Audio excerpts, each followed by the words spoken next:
of falling will help you in soaring. பயம்தான் உங்கள் ஜெயத்தின் முதலீடாக மாறப்போகிறது. அன்பார்ந்தவருடைய பிள்ளைகளை, எனக்கு பின்பாக இந்த அழகான இந்த கூட்டை பாருங்க. இது மாதிரி ஒரு பெரிய கூட்டை உயரமான மலையில் இருக்கிற ஒரு உயரமான ஒரு மரத்தில் இல்லை ஒரு பெரிய கற்பாறையினுடைய எட்ஜில் தன் கூட்டை கழுகு கட்டுமா. அந்த கழுகு கட்டுற அந்த கூட்டுக்கு கிட்டத்தட்ட ஒரு 7-8 அடி அகலம் இருக்கும், 15 அடி ஆழம் இருக்கும். அவ்வளோ சிரத்தை எடுத்து அந்த கழுகு தன் கூட்டை கட்டி அதில் முட்டைகளை இட்டு அந்த முட்டைகளை குஞ்சு பொரிக்க செய்து அந்த குஞ்சுகளுக்கு ஒவ்வொரு நாளும் உணவு கொடுத்துக்கிட்டே வரும். ஆனால் ஒரு குறிப்பிட்ட சீசன் வரும்போது இந்த கழுகு என்ன பண்ணும், இந்த கூட்டில் இருக்கிற ஒவ்வொரு குச்சியா எடுத்து எடுத்து போட ஆரம்பிக்குமா. அப்போ இந்த குட்டி கழுகுகளுக்கெல்லாம் என்ன தோணும்னா, mother, what is happening to you? அம்மா, நீ தாயா இல்ல பேயா? ஏம்மா இப்படி பண்றேன்னு இந்த குட்டி கழுகுகளுக்குள்ள ஒரே குழப்பம். ஆனா இந்த தாய் கழுகுக்குள்ள ஒரு பெரிய ஒரு ஏக்கம் பாருங்களேன். அந்த தாய் கழுகு தன்னுடைய குஞ்சுகளை இந்த கூட்டினுடைய ஓரத்துக்கு கொண்டு வந்து நிக்க வச்சுட்டு மனசுக்குள்ள 1000 எண்ணங்கள் ஓடுமா. என்னன்ட்டு, ஐயோ என் குட்டி கழுக, என்னுடைய செல்ல குஞ்ச நான் தள்ளி விட போறேனே, இப்போ அது விழுந்தா என்ன ஆகும் அப்படின்னு மனசுக்குள்ள பயம். ஆனா இந்த தாய் கழுகுக்கு தெரியும், கூடு அதனுடைய தரிசனம் அல்ல, மலைகளும் சிகரங்களுக்கும் மேலாக பறப்பதுதான் கழுகுனுடைய அழைப்பு. ஆகவே இந்த கூட்டுக்குள்ளேயே இருந்தா பறக்க தெரியாம வாழ்க்கையை வேஸ்ட் பண்ணிடும். தாய் கழுகு என்ன பண்ணும், கொஞ்சம் கொஞ்சமா தள்ளிவிடும், ஒண்ணா தள்ளிவிடும். அது கத்திக்கிட்டே கீழே விழும்போது அந்த தாய் கழுகு கீழே பறந்து போய் தன்னுடைய சிறகுகளை விரித்து அந்த குஞ்சுகளை தன் தோள்களின் மேல் ஏற்றிக்கொண்டு மறுபடியும் மேல வருமா. மறுபடியும் நிக்க வச்சு மறுபடியும் தள்ளிவிடும். எது வரைக்கும் தள்ளும் தெரியுமா?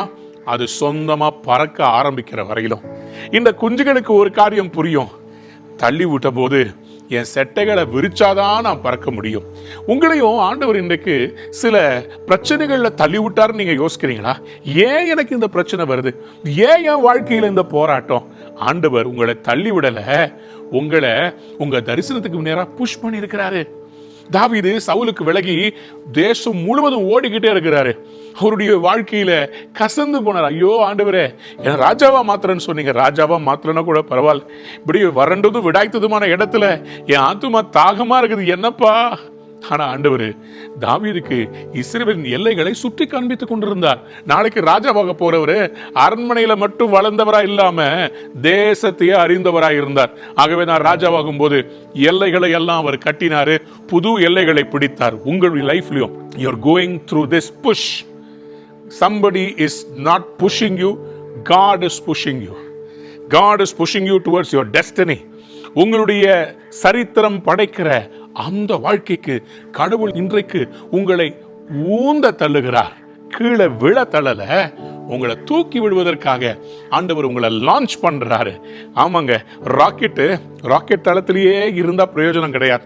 எவ்வளோ அதுல இருந்து எரிபொருள் போனாலும் அது லான்ச் ஆனாதான் உங்களையும் கர்த்தர் புஷ் பண்ணி விட விரும்புகிறார். நீங்கள் ஆண்டவருடைய கரத்தில் இருக்கிற வில்லிலிருந்து வெளிப்படுகிற ஒரு அம்பை போல புறப்பட்டு போறீங்க. ஆண்டவர் உங்களை எடுத்து பயன்படுத்த போறார். You are being pushed towards your destiny.